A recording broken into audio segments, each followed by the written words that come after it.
one, we need to know the symptoms of anxiety, or one, we need to know why anxiety happens in the first place. If we understand just that aspect of it, you'll understand it before it actually happens. So you'll get clues, or again, or intonations within your body that, oh, I'm going into, say, a panic mode. And you can. An estimated 275 million people worldwide, that's 4% of the global population, suffers from some kind of anxiety disorder. So if that's you, you're in the right place, because today we're going to talk about 3 different types of meditations that can help you. And we have space-time expert Masati with us today on the XI podcast to dig into this. So Mas, I'd love to get your take on why we're seeing so many people suffering from some form of anxiety. Is there any kind of correlation to human consciousness or our up-leveling in consciousness? Absolutely. And again, as a space-time expert, what does that mean? What does that have to do with anxiety or anything like that? Well, the more and more we find out about space-time and how it affects every facet of you being here, including anxiety, including your health, your wealth, has to do with space and time. And as we get into more and more, say, quantum neuroscience or quantum neurophysics, we start to understand that everything is a frequency. And as everything is a frequency, everything is, say, a dimension, so to speak. You're in, say, a sort of dimension, or you're in time and space. It's all about how you render, how you see yourself in the reality that you are. The closest thing I can put to it is like, you're looking at somebody and you can tell that they're not there. Their physical body is there, but they're not there. It's like, well, where are they? Well, those two, say, coincidences, or those 2 renderings of you, the body is in one dimension. Your thoughts, which is much deeper than your thoughts, your presence, or your higher self, or if you want to call it your spirit, I call it your timeless self, is in another reality or in another dimension of time. When those 2 are incongruent or not in sync, then this is where anxiety happens. Okay? The second step of that anxiety is that you start to notice that, oh shit, I'm not in the same dimension. Then where am I? And then you lose focus, or you just don't know where the other half of you is, if that makes sense to you. And it sounds crazy, but anxiety does not come here. Anxiety comes from a very, very deeper level understanding of, say, what your brain actually does. So for the majority of people, or maybe all of the people that suffer from an anxiety disorder, they don't know the intricacies as you do about why and what's causing that. They just have an issue and they're trying to find a solution to resolve it. And obviously there are lots of different maybe ways and methods in which to help people with anxiety. We're going to specifically focus on meditation today. That is something that you know intimately, Mas. You meditate. Is there a day that you don't meditate? No. No. So you know it so well. And obviously you have programs around meditation. It can be a really powerful way to center someone. So let's dive into this idea of meditation. Just let's talk about generally first, why meditation is something that people with anxiety should consider building into their daily practice. So before we go into the 3 types of meditations that'll help you with anxiety, is that one, we need to know the symptoms of anxiety, or one, we need to know why anxiety happens in the first place. If we understand just that aspect of it, you'll understand it before it actually happens. So you'll get clues, or again, or intonations within your body that, oh, I'm going into, say, a panic mode. And you can circumvent that before it gets too deep, because for some individuals, when it goes too deep, or when it goes too far, it takes so much more time to pull yourself back out. So that's why these symptoms are highly important. One, you start to lose, say, a disconnect. There's a disconnect between you and the reality. You're starting to see, say, there's a filter, or say, like, you're talking to people, you're talking to somebody right across the table, right? And you're starting to feel like you're getting pulled further and further away, or they're going further and further away from you. And it's not a physical feel. It is, although physically you're in the same, say, proximity at a time and space level, your identity of where you think they are, again, you're moving further away from them, frequency wise or spirit wise, if you want to call that. Again, I call it your timeless safe self. you are literally pulling away from space and time. You're literally pulling away from the reality that they exist in. So that's number one. So when you start to feel like you're pulling away from people, that's number one step. The other step is that you feel like you're losing something. Okay. So if you feel like, uh-oh, what am I missing? Did I forget my keys somewhere? And then you have to, check your purse or your wallet. Is your phone there? So you start to feel like you're losing something or you're missing something. Okay. So that's another key aspect of it as well. Is like you will start to lose something. The key is that what you're losing is that you're losing placement of yourself in the fourth dimension or in space and time. Okay. The third step is that you'll start to disassociate, or people will look at you and they'll sense that you're not there. You're looking at grandma or grandpa, they're not there. They'll look at you and they'll go, are you listening to me? Are you paying attention? Or they might, if they're your spouse or your partner, they'll get angry at you and go, hey, why aren't you listening to me? What's going on? So those are the signs that something's happening. The other two signs that I want to say is that one, you start to say hyperventilate, or you start to get anxious about something, but you don't know what that something is. You're starting to just pull away. It's like, gosh, something's missing. I'm late for something, but you don't know what it is. And it could be not anything that you're late for, but you really are late for something. Again, you're disconnecting from time. The other aspect of it is that you're falling behind time.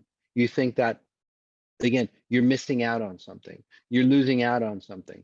This whatever that you're doing, no matter what it is, it's taking far too long for you to get it done or accomplished. So you're either behind time or forward in time. So Mas, if those are the symptoms and some of the things that people with anxiety are experiencing in their daily lives, we know meditation can really help with this. And I'd love for you to start sharing, the three different, and there are so many types of meditations, so many types. So we really narrowed it down for you in terms of what three Mas suggests that you do.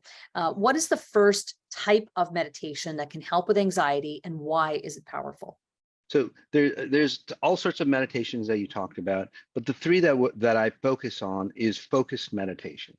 So focused meditation is just simply a meditation that you focus, say, on a candle, or you focus on a mantra, or you focus on, say, something specific. Whatever it is, you focus on, say, that one aspect of it. That one aspect should be, whatever that you're focusing in on, should be a physical object here in this reality. So that means that, again, if you focus on your breath, it's okay, your body's in here, but I would suggest focusing in on, say, a physical object in front of you. That object does not move in space and time, although you do. So it starts to, say, anchor you. It starts to pull you into the reality that your body exists in, although your, say, presence does not. So it'll start to acknowledge, or you'll start to acknowledge that you're coming into the same reality as your body is. So Okay. Mas, what are some examples of objects? I'm thinking, you mentioned candle, but could it be a crystal? Does it matter what type of object? Does it have to be a spiritual object, or can it be any object? No, and that's a really good question. The further away it is from a spiritual object, the better for you. Okay. And the reason why is because if it is a spiritual object, you've already put a lot of, say, intention in on that object. You've already put your meanings on that. You've already put your presence on that. And that, again, takes you away to a different space in time. You want to pick something simple. And every time you meditate, you want to pick something new, right? Say, just like a rock. It could be a crystal, sure. But is that crystal something important for you? Have you had that for, 2 decades of your life, and it's something meaningful for you? Again, it goes with you in space and time. So you don't want anything. You want something like, say, oh, I'm going to just meditate on this, on this glass right here. The glass doesn't mean anything to me, really. It's just a glass that holds my water, and that's it. Okay. You meditate on a pen, something simple, very simple, and you want to switch your objects that you focus in on, because over time, if you start to notice, that, you know, you can put meanings, you can even add a personality. For example, people put a personality onto their pen, and then it becomes, what is it? It becomes their safety blanket, you know, their security blanket. And they take the pen, their security blanket, along with them into, again, some outer world, right? You don't want to do that. So you want to pick a fresh object, something that's meaningless, but something that's intriguing to you, something that is inanimate. So you don't want to pick, say, your baby, okay? That's a different type of meditation. You don't want to pick your pet, or, you know, your person, or anything like that, because again, they have issues, or if they have issues moving in space and time. You want to pick something inanimate. Inanimate objects, no matter what dimension that you render or you see yourself through, those inanimate objects are always in one dimension, this one reality that your physical body exists in. So that's highly, highly important. Really great question, by the way. So I love that. And I mean, I have so many different inanimate objects that are just kind of generic things, right? Like, so the mug, the cup, the, you know, whatever it may be. Yes. But I love that you're really specifying the type of object that it is, and that it would be meaningless, which is frankly the opposite of what I would have expected you to say. So that's very interesting. And so focus meditation is then you're focusing on that object.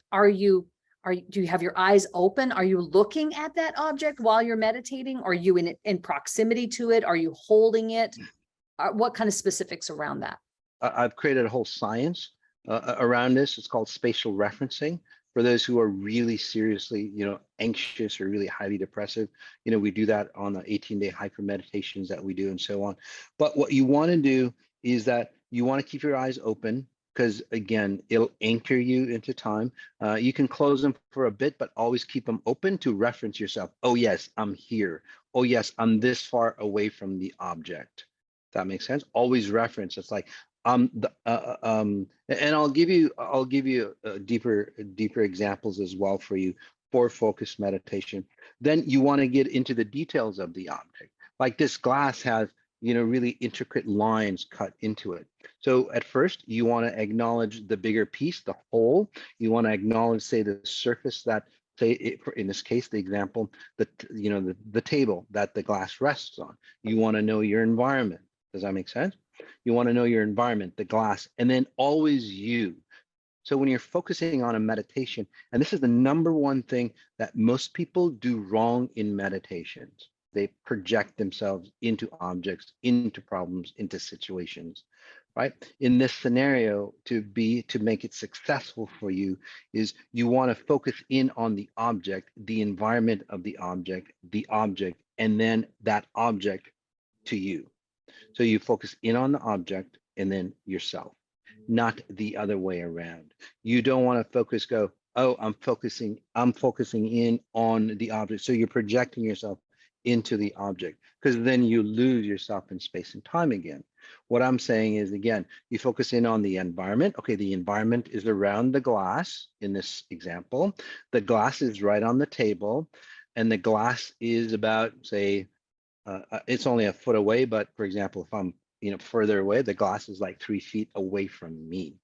Does that make sense? So it's always the object and then you. And then as you get deeper into, again, advanced forms of focused meditation, you want to, say, pick a specific body part. So if you're having real severe issues focusing, okay, focus on the bigger object, the bigger part of, say, focus in on the bigger aspects of this glass, and then focus in on a specific body part, you know, like your collarbone or the tip of your nose, or something that, you know, you normally don't pay attention to. So Moss, I know that you did a 2-part video series on spatial referencing, and I'll link to it around this video, because I think people want to go in depth on spatial referencing. And I love that you're bringing that into how that can relate to meditation. That's fantastic. Well, that's what meditation is really about, spatial referencing. It's more of a scientific term, but any type of meditation, if you want to self-actualize, if you want to get to a Buddha level, you'd have to spatial reference, because it's not psychological. It literally is how and where you render yourself in the dimensions of space and time. So let's move into the second form of meditation. And Yes. I have it on my list. I know which it is. So you're going to share it with us. And why is it so powerful for people with anxiety specifically? Well, this is movement meditation. Okay. Movement meditation allows you or helps you follow your movement in the environment that you're in. So when you're doing movement meditation, whether it's dance, whether it's walking, whether it's a hobby, whatever it is that you're doing as a movement meditation, don't worry about the objects around you. What you want to do in a movement meditation, which is different than the focus meditation that I just talked about, is that you focus in on your body moving in and around the objects. So for example, if you're walking, you would focus in on your gait, on how you walk, how you put your left foot in front of the right, and how your knees move, and how your feet impact the ground. That makes sense to you. Again, so in focused meditation, you're always aware of how your body interacts. Okay. Now, if you're walking, for example, right, you might forget, most people do, might forget about the rest of their body. So focus in on, say, what your arms are doing. You'll notice that your arms would be moving back and forth. You notice what your fingers are doing while you're walking through, right? And then from time to time, you want to focus in on your environment again, and then again, you want to focus in on your environment and then focus back in on where you are in reference to your environment. Mas, is yoga a form of movement meditation, or is yoga a separate thing? Yoga would be a great form of meditation. I used to do power yoga, where you do the upward dog, downward dog, and all that stuff.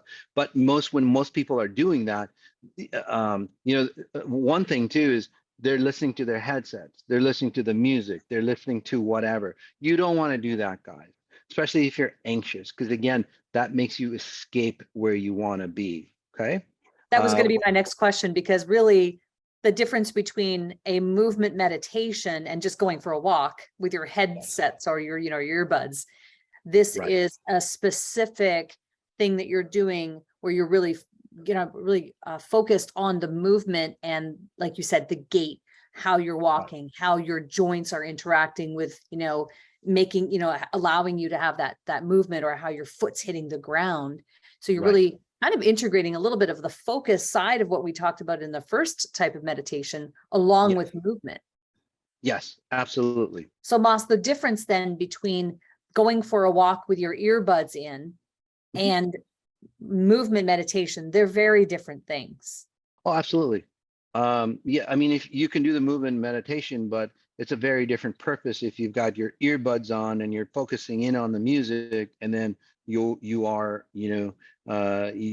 trying to stay calm. Right? It's better for you if you stay in the present moment. Now, there are moments in meditations that I recommend that you do play earbuds, but those are more for, say, creation meditation. Those are more for manifestation meditations and so on, like that, where it allows you if you do it right, the way we do it in XI, where that music allows you to expand where you are. You're anchored, but you expand where you are. But even that type of meditation where people put on, say, headsets and then they go work out, they lose their track of their body. They can go through a workout and they lose track of what they did, because they're so focused in on whatever they're listening to that their body just goes through the movement. Guys, your body was designed for a specific purpose, and it's amazing what it can do. There's a lot of technological advances in your body, so pay attention to it. Okay. It's a miracle. It's a miracle. It's way Amazing. beyond anything we could fathom. But the key is that miracle that created your body, once you're connected to it, I call it your natural intelligence. Once you start connecting to it, the miracle that runs your body so perfectly, especially if you're in good health, that miracle starts to show up in your life, because you're using that same, again, access or knowledge that creates the miracle that you are into your life. So you are that middle person. You stop that miracle when you go, I'm going to escape my body. The problem with most meditations, unfortunately, is that you escape your body. Most people, transcendental meditation, mindfulness, all these things, again, progressive relaxation, and there's thousands of different types of meditations. Prayer, in the Muslim culture, or going to Sunday church, that could be a perfect meditation, or they do custom, right? That could be a meditation for you. But most people, they just go through the custom or the tradition. But if you were mindful, or if you paid really attention to what you were doing, if you were doing, say, that tradition, that would turn out to be a fantastic, say, meditation that would calm your anxiety. Another meditation that nobody really thinks about is like in the morning when you wake up, guys, take the time to, while you're cleaning yourself up and, brushing your teeth, doing all that stuff, don't listen to the music. Don't listen to what the newscaster is saying. Don't listen to a podcast or anything. Make that a time for yourself. Make it a morning ritual for yourself. If you're a woman, putting on that makeup. It's an honor. It's like, you're dressing up this goddess for you. If you're a guy, it's an honor. You're cleaning up this god that you are. Does that make sense to you? Yeah. Turn it into that ritual for yourself. You are taking care of somebody very, very special. And when you start paying attention to it, at first you might pay attention. It's like, oh God, I've got to take care of this and this and this. Don't worry about that stuff. Again, just honor yourself, okay? Take care of yourself. Make it that morning ritual rather than a morning routine for yourself, and pay attention to yourself. Notice how you put your makeup onto your face. And then again, instead of trying to forget who you are, most people don't look at themselves in the mirror in the morning. Look at yourself, right, eye to eye in the mirror. That in itself will scare the what do they say, the heebie-jeebies out of you at first, because again, when you're seeing that, right, most people are very uncomfortable looking at themselves in the eyes in the mirror. Give it a try.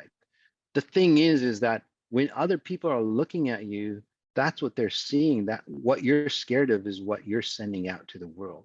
So over a short period of time, if you make that just a practice every day, just take another second, 10 seconds longer, whatever it is, for you to stare at yourself in the mirror, you'll start to see the beauty come through, and you literally will physically change to be a more attractive individual, and you'll stay congruent in space and time, by the way. That's awesome. I love that. Yeah, Take the time to admire yourself. absolutely. So, Moss, I would like to move into the third type of meditation. This is one that is near and dear to the XI community. So tell us about the third one and why it and how it can be so powerful for people who are suffering from anxiety disorders. Well, they're called hypermeditations. And we've got there's different types. There's 18-day hypermeditations. There's hypermeditations where we get into a group state and we work on, say, a specific item. Like, for example, the frequency spa, where we work specifically on making you look younger inside and out. So there's the 18-day hyper meditations where we say transform your life in the 18 days. So the difference is, again, between this meditation that I've developed after my second near death and most meditations, is that most meditations, again, they allow you to escape your body.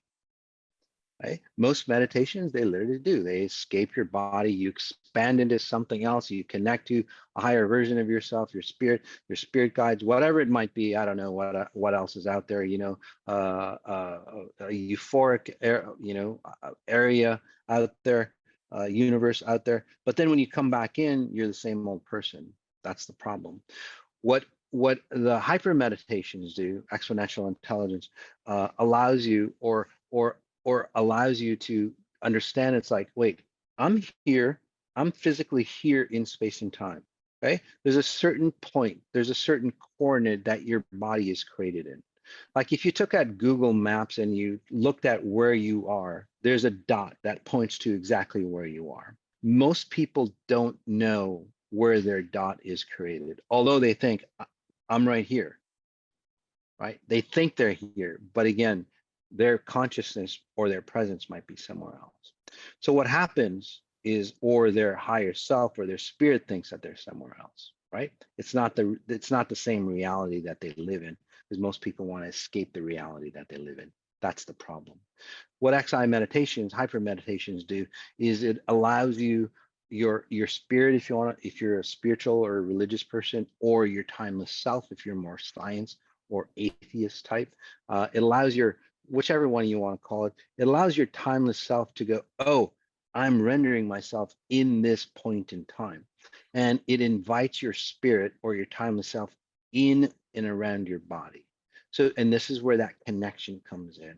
And this is where that safety and security that everybody is searching for through success, through a love affair, or a love connection, or, security, with having money in the bank or whatever. You'll never find that security or safety or anything like that. What you're really searching for is that connection between, again, your higher self or your timeless self or your limitless self and your physical body here. You want that deeper connection. That's the I am state, by the way. The I am state is what Buddha talks about. This is what Jesus talks about, what, Muhammad talks about. This is how you get into that I am state. You don't escape your physical body. Your physical body has to stay here, guys. It can't go anywhere, right? You invite your spirit here into the physical form. So instead of being out there and enjoying it and not and waiting for death basically to have to happen, right? For you to enjoy it, because that's how most religions teach you. XI allows you to bring your spirit here physically, and then you start to see this plane in a heavenly, say, perspective, or from heavenly eyes. And it's a really beautiful state. But when you start coming into yourself in a physical form like that, your spirit comes into your physical form. One, it cleans you up from anxiety, because you know where you are.